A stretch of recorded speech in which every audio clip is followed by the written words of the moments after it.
Welcome to the museum at FIT's Fashion Culture Series. My name is Tania Melendez Escalante, and I am Senior Curator of Education and Public Programs. It is my honor to introduce Fashion Creative Director Sunita Kumar Nair and CFDA CEO Stephen Kolb. Tonight, they will discuss her book, CBK, Carolyn Bessette Kennedy, which gathers the greats of the fashion world to speak about Bessette Kennedy's timeless style. If you have questions for Sunita, we ask that you please write them down, and we will go around collecting them towards the end of the program. After our conversation, Sunita will be available to sign books next to the bookstore table that you saw coming in. Please silence your devices, and please join me in welcoming Sunita Kumar Nair and Stephen Kolb.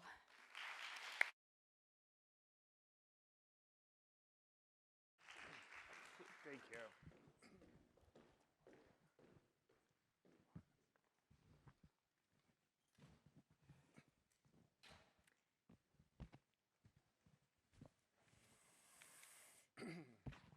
Thank you, Tanya, and the FIT for hosting us tonight. And thank you, New York, for joining us here. It's a city that means so much to me, so it's great to be back.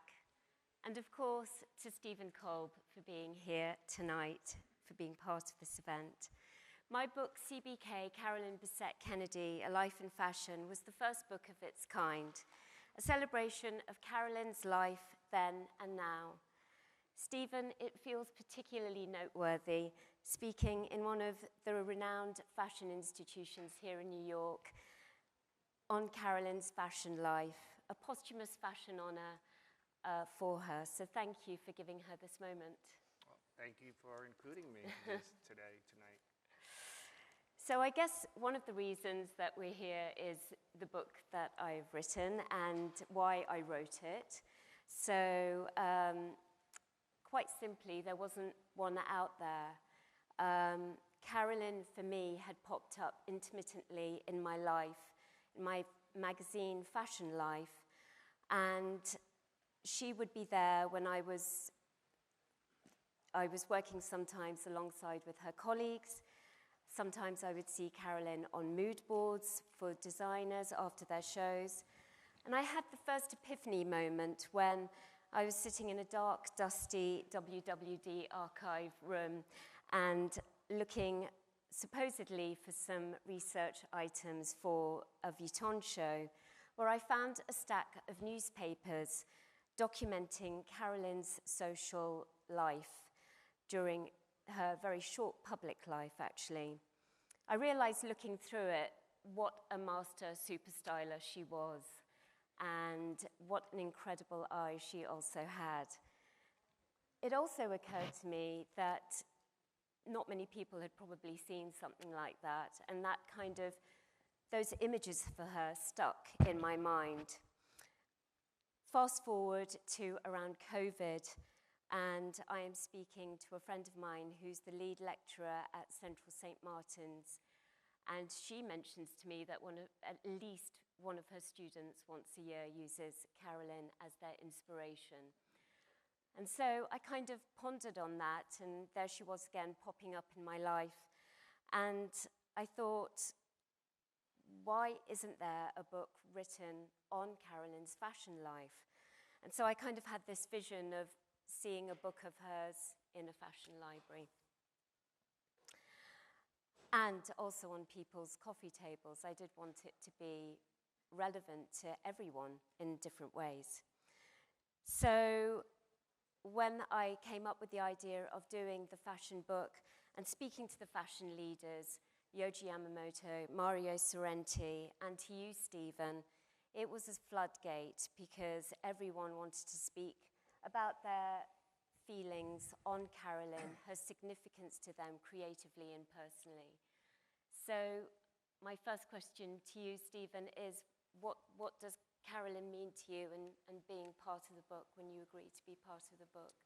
Well, thank you for asking me to be part of the book. I think the book is really wonderful, and I like how you curated people in the industry's perspective.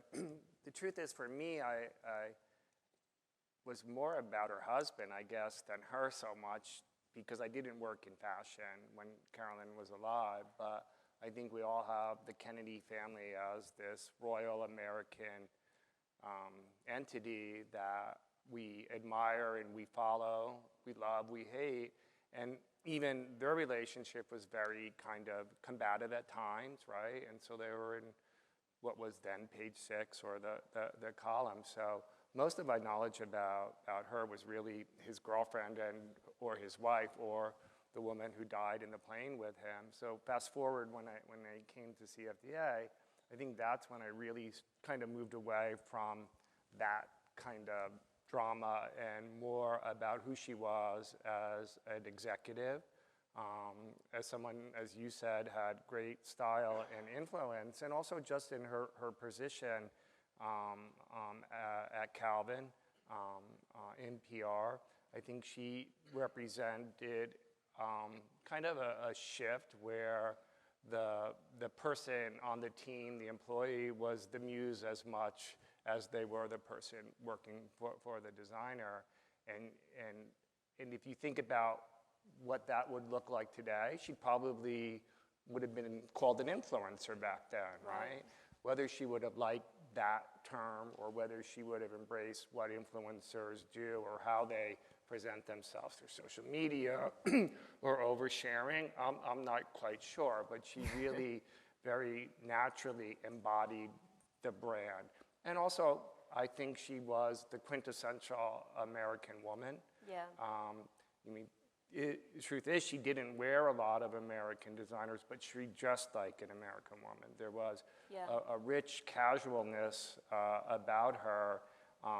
We often now talk about quiet luxury. That was the beginning, or she was quiet luxury at such a level. And so I think when you kind of focused on her as a woman, as a businesswoman, as a muse, and really as a style icon, and move away from some of the page 6 drama, she really was an extraordinary influence in design, fashion, the business of fashion, and generally style. Yeah, I agree. I mean, I agree. I don't think she would have enjoyed being called either muse or influencer, but that was one of the directives for me when I was writing the book, was what makes a muse material? Why are we talking about Carolyn today? Why is she still a point of interest 25 years on? And to me, I agree, she was an influence during her lifetime in that she was Calvin Klein's muse. He would often ask her to try out looks. There are Polaroid pictures of her with Kelly Klein.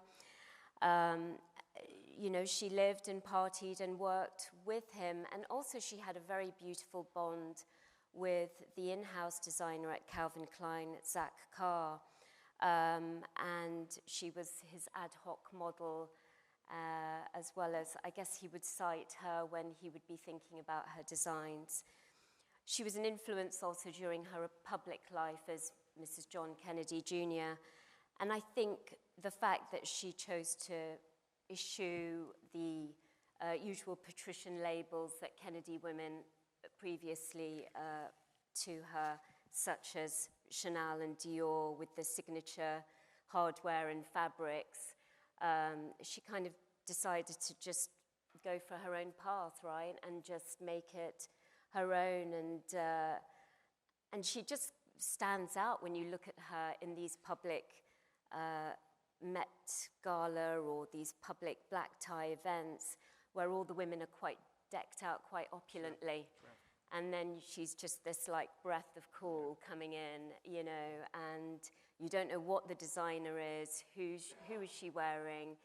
And just as your point, she wears it with this American sensibility, this kind of, it's conceptual fashion, because Yohji Yamamoto and Demille Meester were considered designers that were quite avant-garde, but she applies it with this kind of American classicism sportswear that that's still celebrated today, right? I mean, Peter Mueller just showed at the Guggenheim and spoke about American beauty and how he felt that it was such an example of purity and modernity and straightforwardness, which is very Carolyn. Yeah, and I think for her, her style was much about not what she wore, but how she wore it. Yeah. And I think you were, really hit the head. I mean, she kind of emerged in the mid-90s, right? And so the 80s was very bold, and the 90s was really about maximalism, and she went in the opposite direction. She really was a minimalist, and you see that influence today, how people dress, or some of the collections, we talked about that. I think the row is a good example. I think she would probably wear the row, oversized blazers, very, tailored pants, cashmere, muted colors, and that influence still is there. Phoebe Philo, Celine, and others. But I think really for women in general, it's easy to put a label on, or it's easy to wear what is kind of the moment, but it's how you wear it and the confidence that you have in wearing. And that's what I think people really reacted to and responded to. I agree. I think this quiet luxury tag, which has kind of bubbled up over the past few years, it is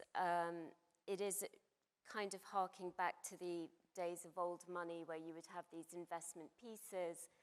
I mean, while I was writing CBK, the TV series Succession came out, and of course there were so many members of the cast who were wearing this quiet luxury as a kind of flex of their wealth.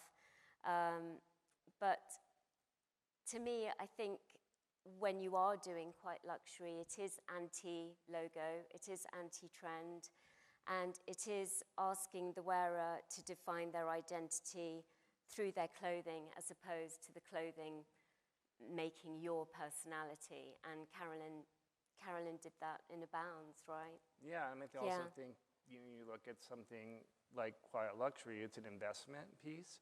These are things that live in women's closets. She would have been very much against fast fashion, and while circularity and sustainability wouldn't have been something back then that the industry was even thinking about or addressing, it really is now. And if you think about what is the best way to kind of really slow fashion down and its impact on the planet, it's to buy things that you hold on to and you wear, that you're just not turning over. Yeah. And so in some ways she was an activist before we really put attention to that in our industry. And I think that is reflected even in designers of today, like a Gabriella Hearst and others, who really have that as a core part of their business model.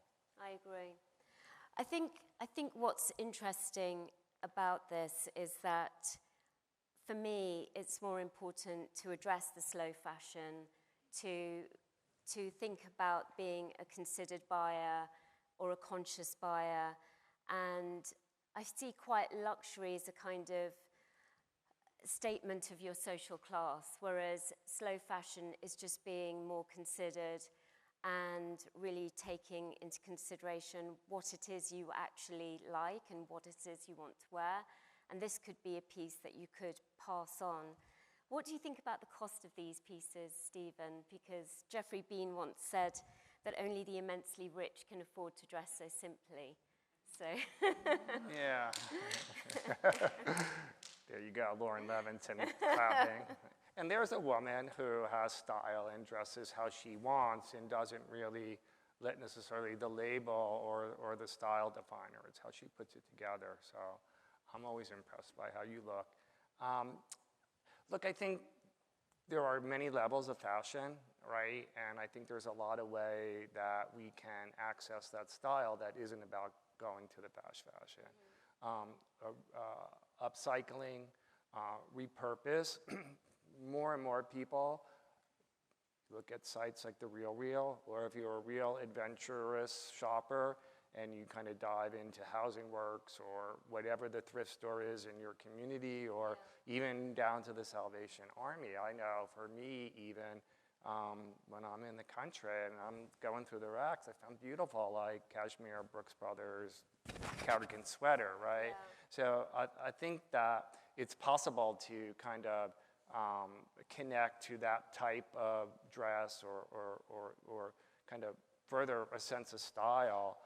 But then also, I think brands, those, and again, not fast fashion, but lower price or midlife prices, that there's really something more about the transparency of how things are being made and the quality of how they're being made, because it's important to the consumer. So yeah, sure, not everyone's going to spend $5,000 on a sweater, but I do think there's a way to connect to a sense of well-made, beautiful items that you're going to hold on to.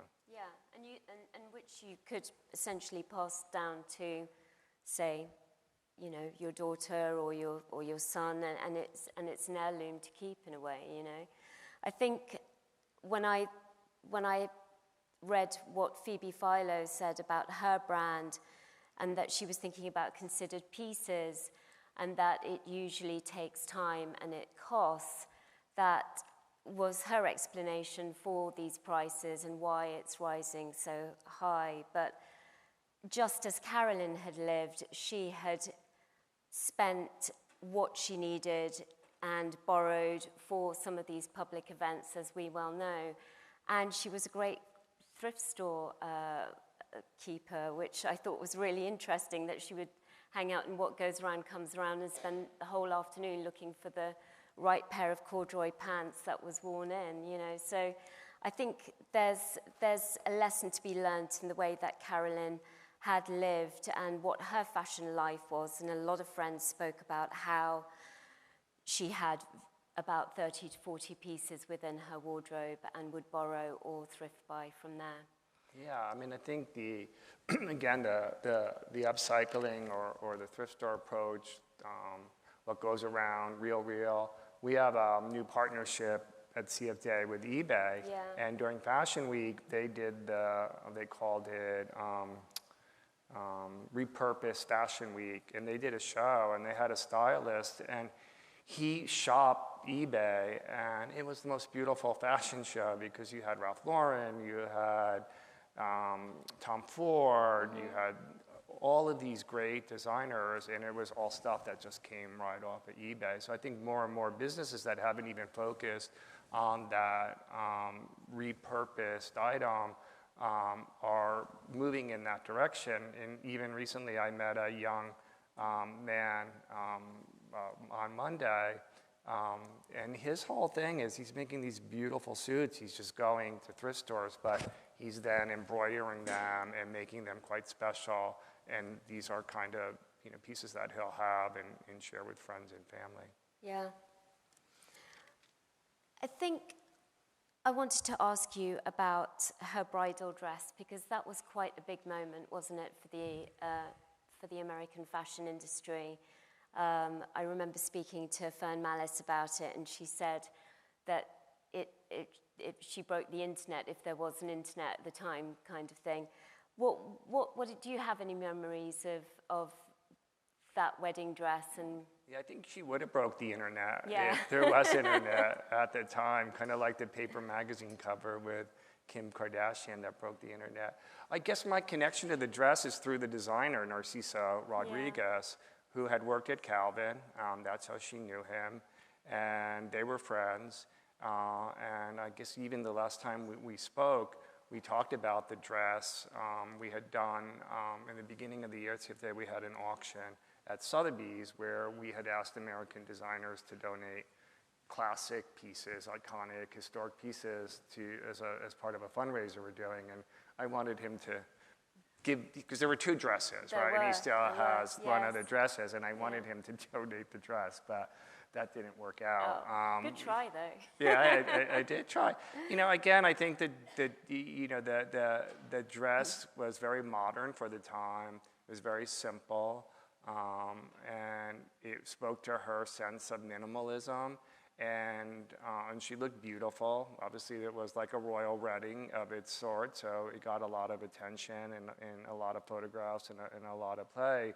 But it did influence American Bridal. I think a lot of folks who were bridal designers kind of really maybe stepped back a little bit, and that's like any important dress, it really did influence how women wanted to get married and what they wanted to wear when they got married. So, but it was a dress that came from a friendship, and I think you know, there's so much emotion in that dress because of their friendship, and so that's what I know or think about the dress or remember about the dress. Yeah.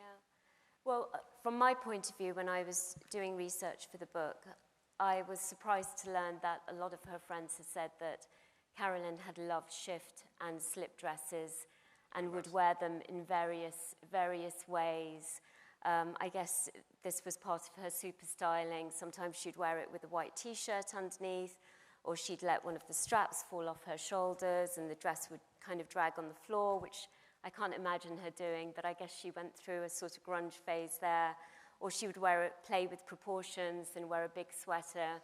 And then, of course, with her long, thin legs, you would see the silhouette of the dress. I mean, the slip dress and the bias cut dress was a big deal in the 90s with Galliano. And I actually spoke to Val. I don't know where Val is, but we spoke about it. And the evolution of the bias cut dress. We know that it came from, of course, Madame Vianney, who had pioneered the technique, and Halston and Alaya continued that. But it was Galliano who kind of took up the mantle, the design mantle of the bias cut dress, and it was a very 90s moment. In fact, there were quite a lot of designers who did their own interpretations of the bias cut. But I think for Carolyn to be so bold to choose it as her bridal dress did really break the supposed internet, if it were there, and it had such an extraordinary effect with the bridal industry. No one wanted to wear, as we call it in England, the meringue dress, right? So, I think that was also a major influencer moment for her, or a muse moment, where she took something that she loved and that she enjoyed and felt comfortable in wearing and made it into her own for a major event for herself.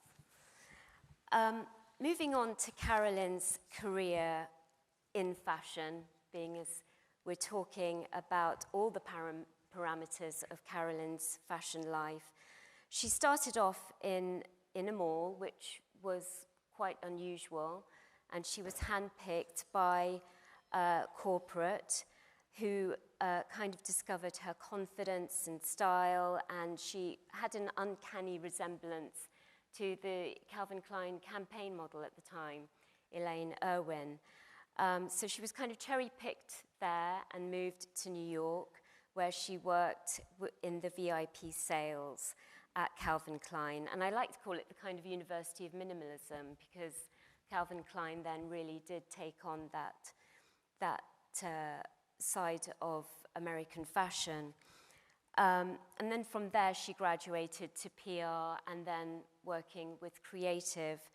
It was a small company then when I was speaking to Calvin Klein colleagues, and American fashion has changed obviously so much from that time.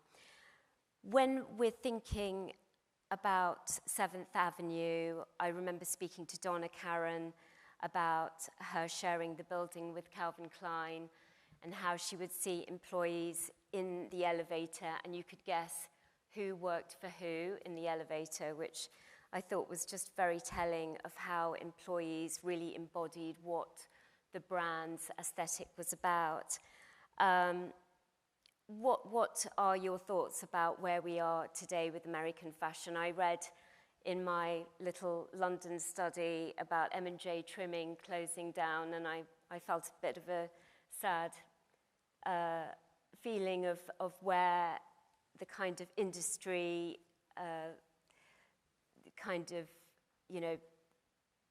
establishments that we love and adore are slowly shutting down. What are your thoughts about where it's going, and is there a new 7th Avenue? Yeah, well, how extraordinary, though, that her career started by getting picked at a mall and brought to New York.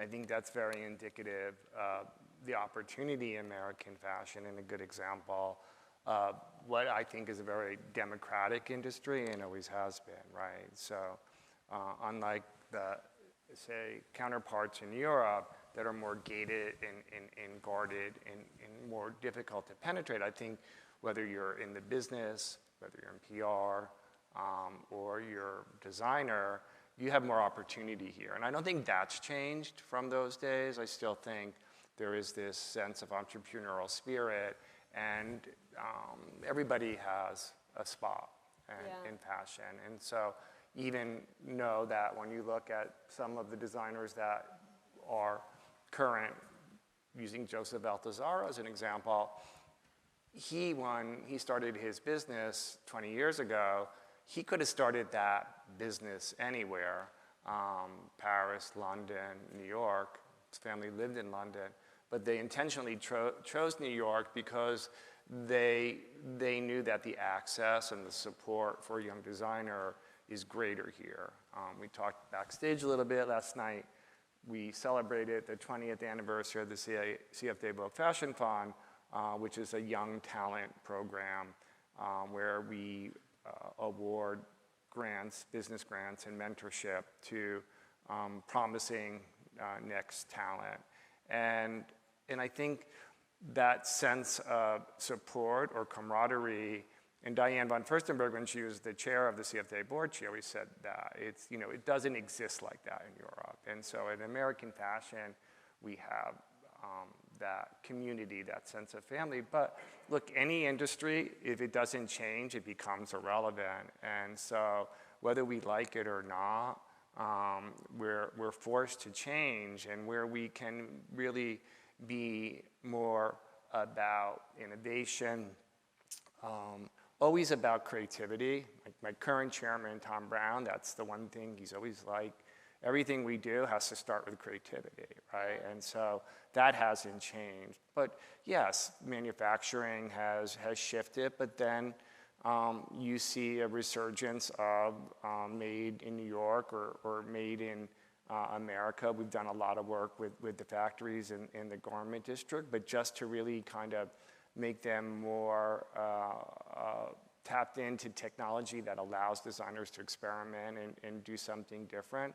And because of technology, we don't all need to be clustered in the same building that Donna and Calvin were in. You can be a designer in Memphis, Tennessee, and still have if you have creativity, you could still have a valid business. And so I think it's just a matter of rolling with the change or leading the change so that there's a sense of relevancy. But at the core, the accessibility, the democracy, and the creativity of the industry hasn't changed at all. Yeah. The row has recently been valued right at $1 billion, which is quite extraordinary for an American brand. And I know that they moved their production to Italy. Hopefully there's a chance now with the new investment that they will move to America, right? And I think there's always the hope, right?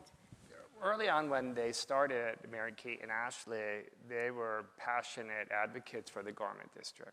And what the garment district provides for a young brand is access, right? So if you're a young designer and you have to go to Italy to manage your production, that's a lot harder than having to go to like 33rd Street.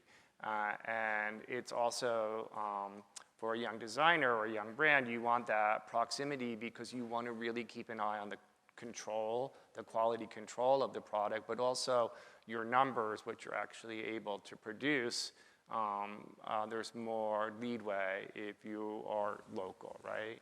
Yeah. And so I doubt they'll bring it back. Right. I think they're probably at a point where they're working with mills and factories there that kind of supports that $1 billion valuation. But what's really great about them and as a brand is that they're so consistent with what they do. And they show in Paris, they don't show in New York anymore. And I think that's a really good thing. Some people would say that's a bad thing because they're American designers, so they should know New York. But I just think when you can have an American designer be on the Paris calendar and represent not just their own brand, but American fashion generally. It just shows the weight and the talent that we have here. Well, you just recently did Americans in Paris, didn't you, for the CFDA, and highlighting new designers within Paris, which was a great opportunity. We brought 8 designers with us for a showroom. We had a party at the American Embassy. The American ambassador at the time, right now, she loves fashion. She wore a beautiful dress by Bibu. It is an opportunity for those designers that don't have the row budget to be part of a program that brings them to the end of the season when there's still money to spend with buyers and editors are doing last look, to kind of either reconnect to someone who had seen them in New York or be introduced to somebody who didn't get to New York. Yeah, so it's a great program for the new designers. And speaking of which, we're here at the FIT with students, and they're all probably thinking what their next move is and where their jobs would lie. What's your key forms of advice for them as they embark on their fashion life? Well, I think it's great when you have the privilege and the opportunity to attend school and get an education, and that's something we should never take for granted as we enter in, or as people enter into the workforce. I think it's just taking time and being really thoughtful about what you want to do. Okay, I know when I graduated college, I had to get a job, right? Yeah. So there is some urgency about getting a job. But what I mean about being slow is when I talk to a lot of, say, young designers or people who are just early in their career, and you ask them what they want, they're like, I want to be a global lifestyle brand, right? Well, you know, Ralph Lauren's a global lifestyle brand, but it took him 60 plus years to do that. So it's just, I think school and education is just one part of the journey. So if you're graduate and you can get a job working at Michael Kors or Tory Burch, no matter what that job is, being a receptionist, being someone's personal assistant, running errands, you're in a big company that has so much knowledge that you can absorb.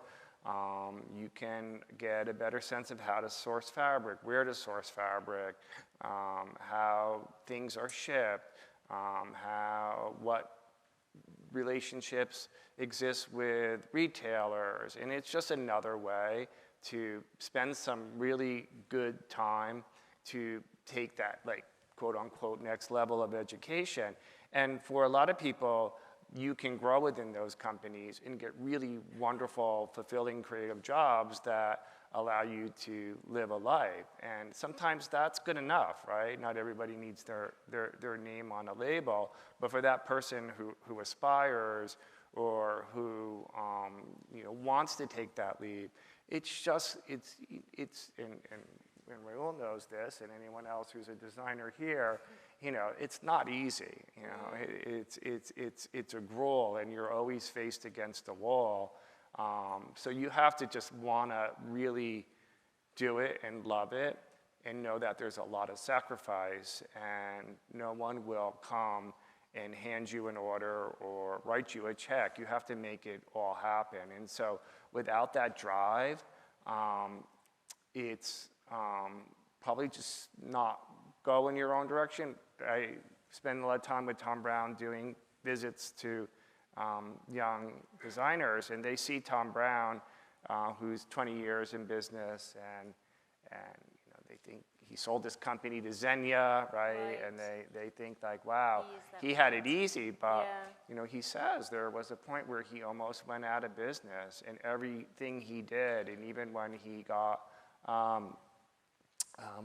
the creative work with Brooks Brothers or Montclair, every dollar he made went back into that business. So it's not a profession for someone who's weak of heart. It's just, you really have to love it and drive it, and nobody's going to hand you anything. You're going to have to go and fight for everything that you want to succeed. And it is about being adaptable as well, isn't it? I mean, when I think back to my experience, you know, it's not really a straight road when you think about working in fashion. You do, as you said, take whatever job you have and take whatever access you have, because no experience is bad experience. As far as I'm concerned, I feel like everything you learn is a conduit to what you eventually become. Yeah, and I think it's like, you know, it's to do it your own way, and there's so much opportunity now for, I think, people to build their own identity. You know, social media is not a bad thing, it's a good thing, right? Yeah. You know, so many brands get new followers, people who see what they do, and be your own muse, right? I was, again, with this young guy, and you know, he makes his own things, and he goes out, and somebody's like, where'd you get that? I want that. So I just think there's a lot of ways to, it's a little bit more fluid than maybe it was in the past where you had to do it a certain way. Now you can kind of do it your own way. Yeah, the world literally is our oyster in that way, or your oyster in that way. Tanya, I think we are ready for some questions when you're, I don't know where Tanya is. No questions? There's gonna be one question. Tanya? Raul has a question. Just my question was, you know, when you write a book, obviously you have to have some type of like inspiration, or in my case, when I start fashion, curiosity, right? So my question is, what was the most difficult challenge or part of her life in fashion that you need to express to the world? What was the most difficult part of her life in fashion? I think that is the beautiful part of writing about fashion. I mean, of course, any kind of career is different and unique in its own way. But I think from what I've heard from her friends, her public life was quite challenging in many ways. And I think that she, from being a private citizen to being a public citizen, and not really, you know, she wasn't Princess Diana, she wasn't really a titled figure, she was actually still a private citizen by intents and purposes. I think that was quite a huge challenge for her, and for me to relay it fairly and on her side. Yeah. Lauren has a question.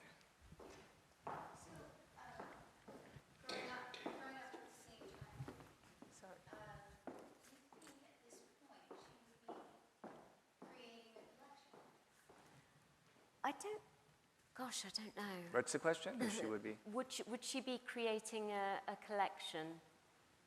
That's a good question. It is a good question.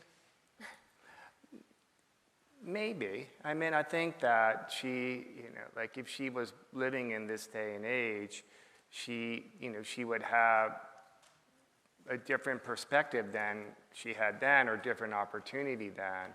You know, maybe she wouldn't have necessarily been doing her own thing, but you know, maybe she and Calvin would have done something that she had a little bit more ownership on, or a little bit more visibility on. I don't think she'd be on Dancing with the Stars or anything like that. No. But Like today, when I'm just getting dressed, for example, you have the orange red, the white shirt, the black suit. But today, who can you think of, like Audrey Hepburn, if she was alive today, like what she would be doing?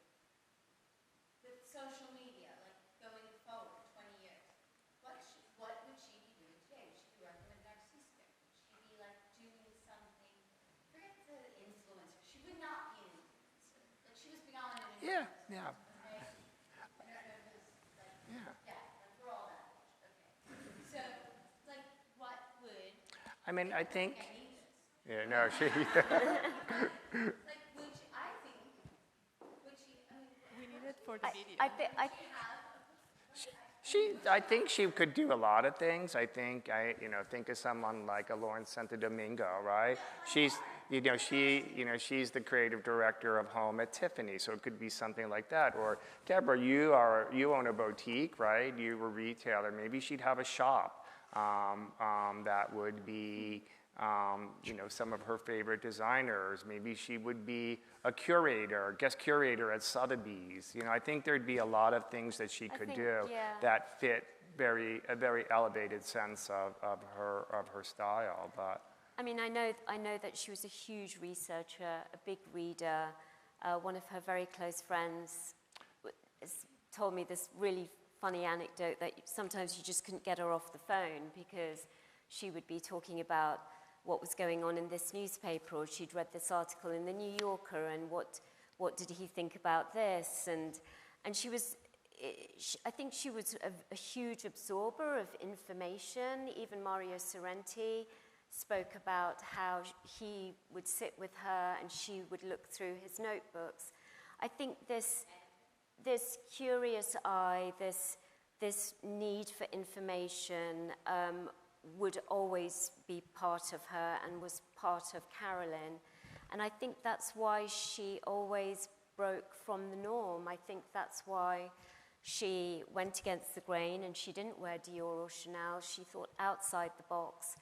And I think that's why we're talking about her today. I mean, of course, she was beaten down for going against the grain at the time. No, but I think... sorry. I grew up when she was doing, we were the same, around, I'm so sorry. Yeah, no, that's okay, that's okay. That's okay. We all were like, oh my gosh, this woman's a breath of fresh air. She's amazing. Agreed, but in the press. Yes, in the press. But Yeah. for the rest of us, she was like, wow, this woman's amazing. So wow, that's why Narcisco was Narcisco, and that's why Calvin kept going, and that's what, she was amazing, and a breath of fresh air. And it took Tribeca is why Tribeca is, I think, because they lived down there. I mean, let's talk way more than fashion. It kept a whole time period of, Okay, so sorry, but it made a whole time period more than just fashion is not just fashion, right? Fashion is moments of history, because it's not just what we wear, it's how we put moments on the timeline of where we are, right? That's why we all collect vintage and how we know where we are in life, right? To answer your question. My question is, it's not oh, she went against something. Don't look at it negatively. She created something, okay? That's why LSD is LSD. She talks about Carolyn all the time. Moda is moda operandi. She created Lauren's vision for moda, right? Or something along that side. So I'm looking at it no, totally she agree. didn't go against something. She created something. No, so let's think out of the box for a second. I think you're right. I think that's what. Yeah. I think that's what you're saying. Yeah. Is she went her own path. Exactly. Yeah, and instead of forward. Yeah, I think we're okay. So I have... I'm gonna stay for this question, but then I have to leave because I have to be somewhere uptown. But I want to hear this lady's question. I understand from my friend that's sitting to my left that she had read that I'm sorry, can you use the microphone? We need it for the video. okay, fine. Otherwise, it doesn't get recorded. I understand that during her wedding, prior to her wedding, when she was getting dressed, that the zipper on her dress broke and she was 3 hours delayed. Is that true? Actually, she was too slim for her dress. She'd lost quite a lot of weight for the wedding. And so it wasn't the zipper that was broken. It actually had to be taken in. So this was directly from a friend who was there. Name a bride that doesn't. Name a bride. I think if you're marrying John Kennedy Jr., that I think there was quite a lot that was. I'm sure there was a level of stress too in her diet, and So Stephen, I know that you I need have to to dash rush out. I'm so but I would sorry. like to thank Stephen so much for joining us tonight. And thank you for being part of CBK. We'll talk soon. Yeah, Congratulations. lovely. Thank you. All right, bye, everybody.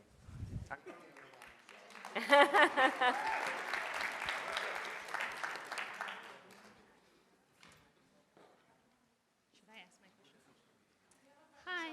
Oh, is this on? Hello? And now I'm just going to bring Tanya over, and she's going to curate more of the questions. Hi. Can you hear me? Yes. Hi. Thank you so much for writing your book. It was quite inspiring. Thank you. Something that I found interesting that I'd like you to talk a little bit more about is the fact that she didn't wear much jewelry. Yeah. And I thought that was so interesting, and it's a choice that she made to be so bare and really select the pieces of jewelry that she did. So if you could just speak a little bit to that, that would be great. I mean, there was nothing about Carolyn in the public life versus when she was a private citizen that she had changed quite dramatically when she married John Kennedy Jr. Friends spoke about how she was never really comfortable with wearing jewelry before she got married, that sometimes it would just be a watch. She would wear her mother's wedding ring sometimes. She was very particular about what jewelry she would wear and how she would wear it. And I think when she married John Kennedy Jr., of course, you're inheriting not only Jackie Kennedy's jewelry box, but also the pressure to perhaps wear her jewelry. And I think, you know, there were pictures that we would see where she would wear, for example, a very beautiful bangle for an event, and then halfway through, the bangle is no longer there. So I think she kind of toyed with the idea, but it was always her keeping in mind what was true to herself and what she felt was about Carolyn as opposed to what was expected of her. And we know that she enjoyed wearing Jackie's Cartier tank. But again, it always had a kind of utilitarian approach. And I think that's how she kind of approached the subject of jewelry for her. Well, we have a few questions that the audience has written down, so I'll ask the first one. And from your research for the book, how would you say trends of fashion have changed from when Carolyn was alive to today? What trends have changed? I guess, or I guess when we're talking about minimalism and quiet luxury, I mean, absolutely nothing, in the sense that, you know, that is the whole purpose and beauty of quiet luxury, if we're to call it that, or considered buying. There is a timelessness about the pieces that Carolyn wore, and when we're looking at the pictures of Carolyn then, they still feel very relevant now. I remember speaking to Samira Nazir, the editor-in-chief of Harper's Bazaar, and she was like, I mean, look at that, look at that picture. There is nothing that you would want to say, oh, that's outdated, or that fit just doesn't look right. It just feels right today. So when we are looking at Carolyn's dressing, it is very anti-trend, and I think that's the beauty of why she is such a talking point today, because she's kind of traversed time in this very, very beautiful, fashionable way.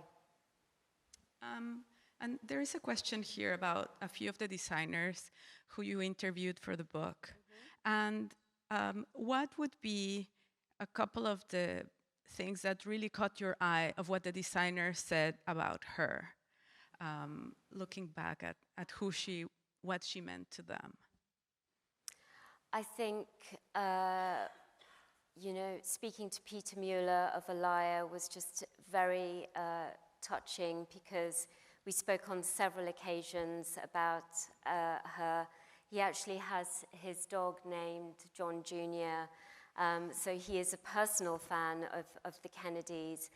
And I think when he speaks about her straightforwardness, you know, he recently spoke about his collection at the Guggenheim and what Carolyn's pieces meant to him.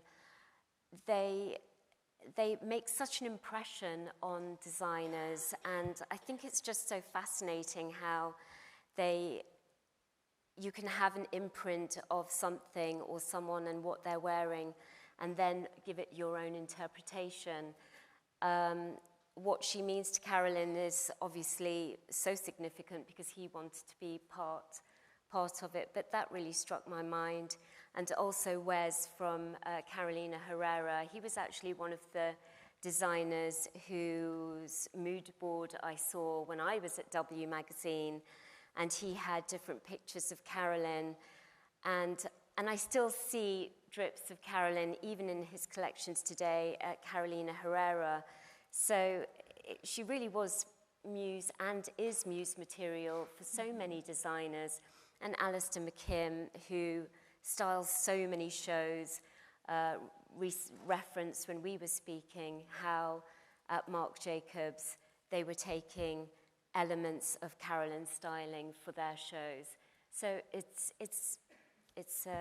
an ongoing story, yeah.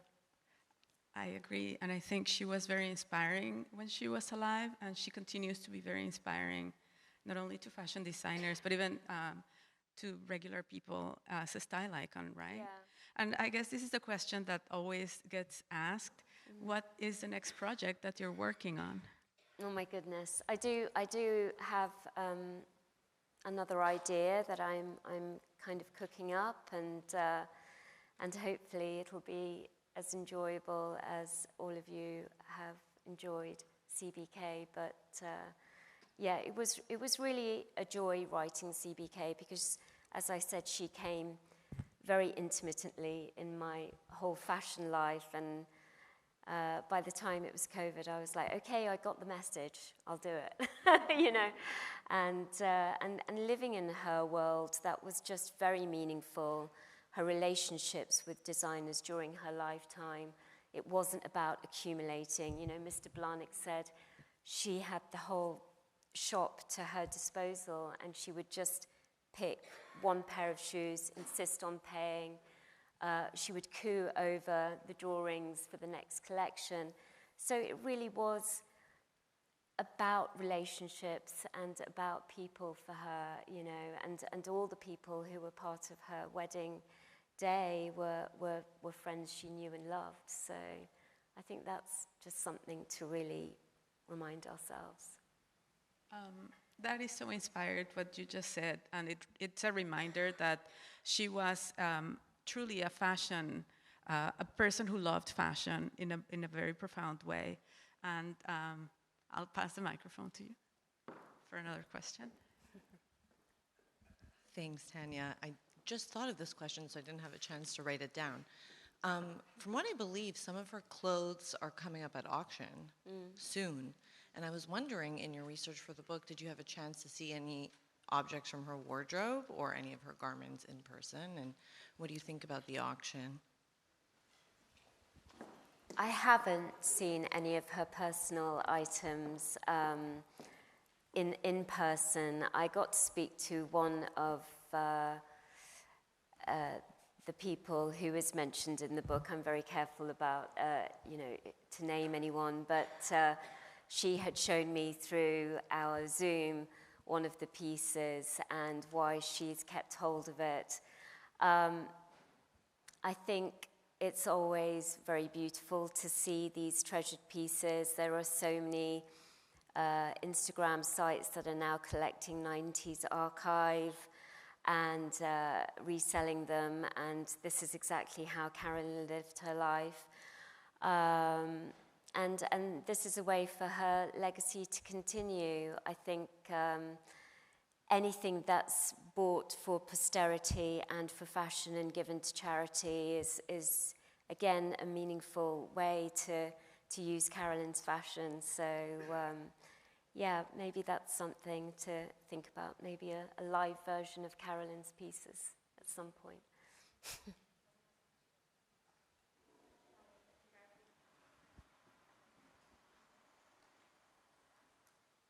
Jimmy, the second mic needs to be turned on. Hello. Congratulations on Thank your you. book, and thank you for being here. I love CBK. She is a fashion icon. I read that there are not that many public photos of her, like only like 100 public photos of her.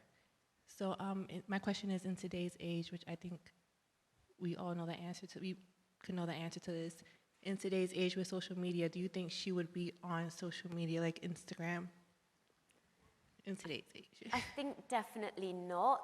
I mean, you know, of course, I never knew Carolyn, but from all her friends who knew her love of privacy, knew her love of integrity,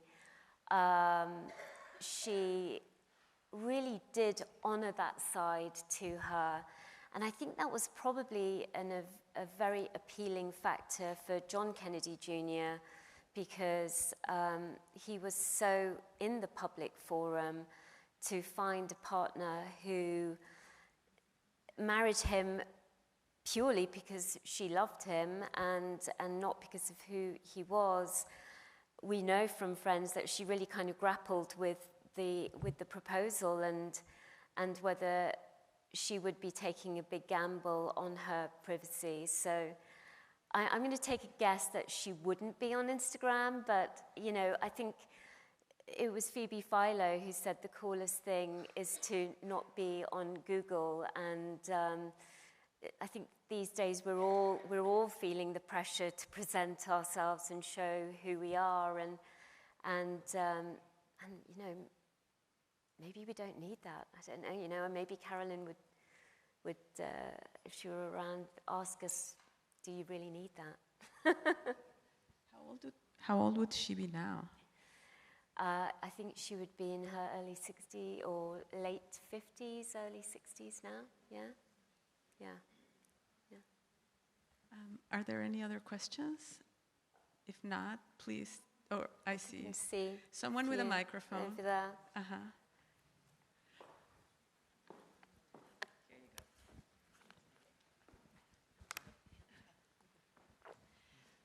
Thank you very There's much. a lady also over there who I saw raise her hand. What was the most surprising aspect of her? What two most surprising aspects of her where you had an aha moment? Where I had an aha moment. Yeah, I can actually name the one, and purely from a styling perspective, as a stylist, when I would look at pictures of Carolyn, you know, you always kind of want to know, I mean, the whole purpose and premise of the book was to cite what she was wearing and speak to the houses about it. But, you know, those beaten down Levi's or those corduroys that were well worn, you know, I was wondering, God, where are they from? And when I spoke to her very dear close friend, and he told me that she would literally have days of thrift store shopping and really going through the mill of finding the pair of Levi's with the right amount of dye color or the right amount of wear or tear. And she really did love what goes around comes around, and other thrift stores, and she would buy friends very particular gifts. That was another aha moment, that she was just so loving and caring and very mindful of what other people liked, and would like to kind of just ad hoc gift. You know, there was a sales assistant who she begged to kind of come with her to another store, and instead of buying for herself, she just decided to buy for the sales assistant. So this kind of generosity of spirit, which I kind of knew about, but to hear it directly was just, yeah, it's very nice. Hello. So I came in contact with her when John F. Kennedy ripped his ring off her finger. She was like in the paparazzi. And then they had that fight. But the thing about it was that leisure wear, they looked so good. Yeah. And I feel like that was the beginning of high-class leisure wear. Yeah. Because with sweats, like now that's like nothing, but I don't think I don't think unless you were, because I was in track, unless you were on a team or unless you were in sports, not everybody wasn't wearing comfortable clothes to everywhere. And they usually put that to the Facebook the Facebook guy. Yeah. They say, because he went to like meetings and he did his meetings in like sweats and stuff like that. But I think they were at that time, leisure wear became like high class. Like Adidas suits came out. Like he was wearing what he was wearing too. Like his sweats, like he was wearing Adidas. And so anyway, the question is that like. Yeah, what's the question? The question is what about their leisure wear? She put high fashion when they were fighting, and it was like a lot of. He ripped the ring off my finger.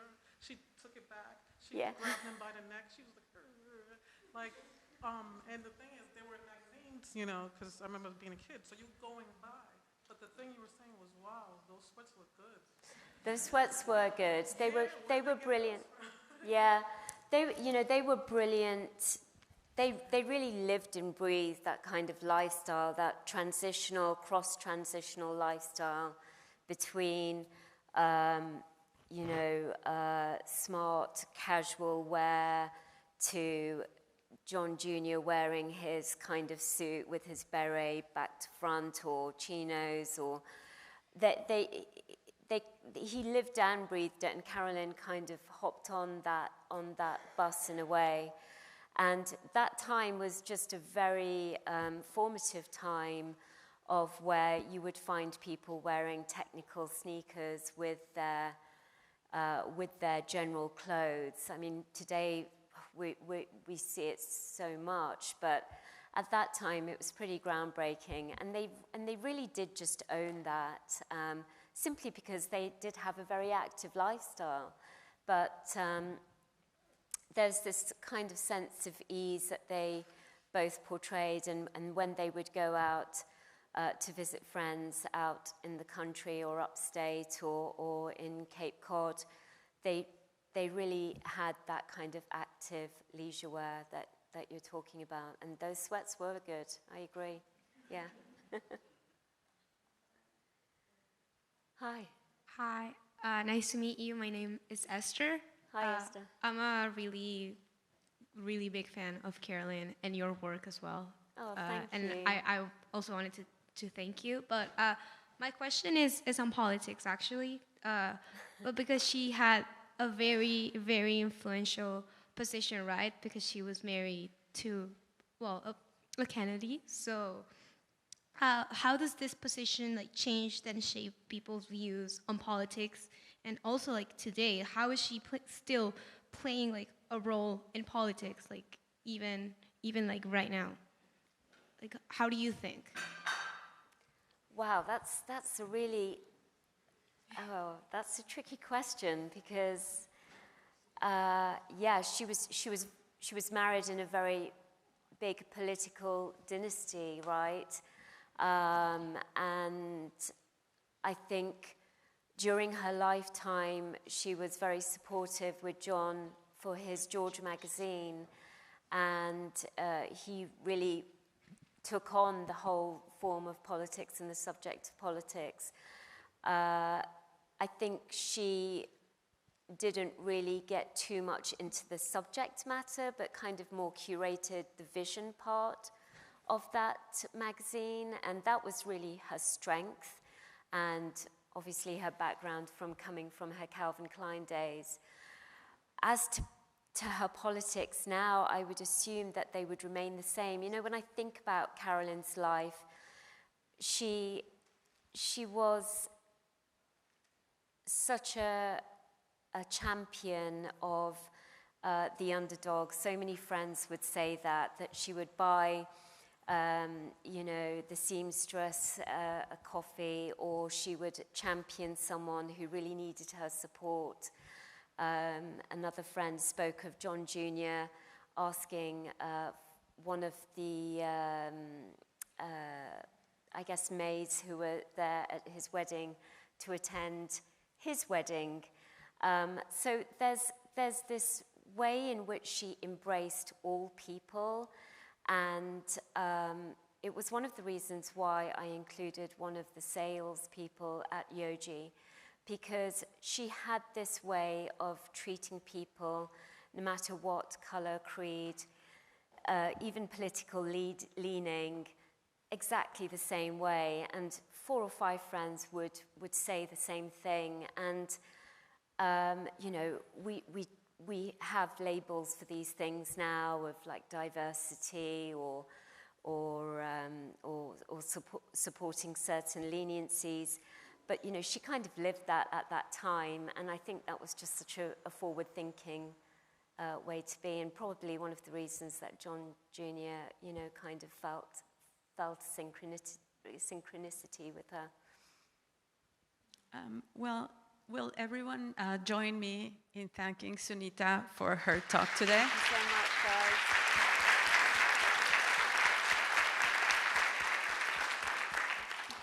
And we'll proceed to the book signing section of the evening.